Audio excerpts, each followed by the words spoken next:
And now we're going to the sacred cow of save money. And in 1971, President Nixon took the dollar off the gold standard, basically took the world off the gold standard, and money was no longer money. So people are no longer saving money. So just to reiterate again, this is $300, what an ounce of gold was worth in the year 2000. So Kim, lift that. Okay. All right, and so this here is 1 ounce of gold in the year 2010, and it's now $1,100. Ugh, and this is why people are working so hard. I can do it, I can do it. Careful. Yes, I can do it. Barely. So the big reason I've said in my books for years that savers were losers is very simply because in 1971, the dollar stopped being money, it became debt. Right, Mike? Yeah, the rules all changed in '71.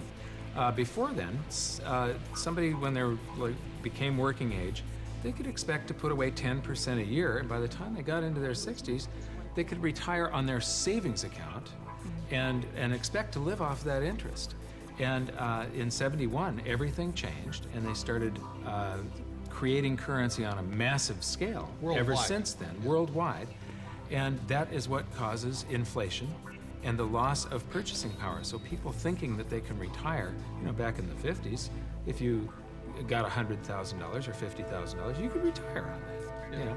So for my mom and dad, the World War II generation, the industrial age generation, it was very smart to save money. For our generation, the baby boom generation and on, saving money could be the most stupid thing you can do because the system is stealing your wealth through the very thing you work for, called money, which is not money anymore. Right. Real money is actually gold and silver. Money has to maintain its value over long periods of time. Currency doesn't have to. And this is historically, has always been, for thousands of years, this has been money. 5,000 years, this has been the predominant currency. It became money when somebody minted it into coins in Lydia in about 680 BC. And each unit had the same buying power as the next one. They became interchangeable. So let me ask you this. This printing of money out of just paper, this has been tried before, hasn't it? Many, many, many times, and there's always one result.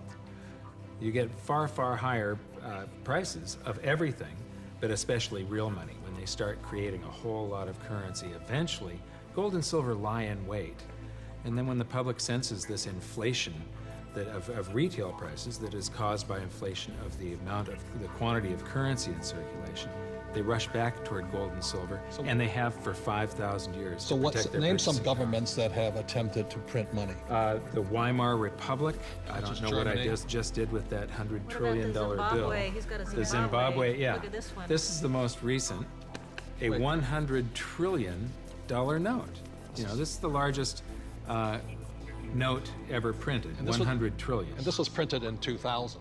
Yeah, but when Zimbabwe was created as a country, when it went from Rhodesia to Zimbabwe, they were, the Zimbabwean dollar was on parity with the US dollar. One US dollar was the same as a Zimbabwe dollar. This doesn't buy anything today. It doesn't buy a cup of coffee. Doesn't even buy a cup of coffee? No. In fact, they have ruined it by putting ink on it. You can't write you can't write a list, so it would have been more valuable at this point if it was blank. Right. See, the Greeks did the same thing when they started clipping coins. They just take the silver off of it.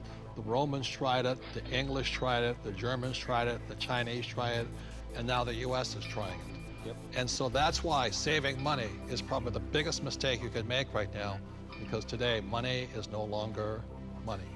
It's now debt. I can vouch for that because my leg is now numb. So all currencies throughout the world are in trouble, the same way this Zimbabwe dollar is in trouble. And that's the problem with saving money. After 1971, it was no longer money.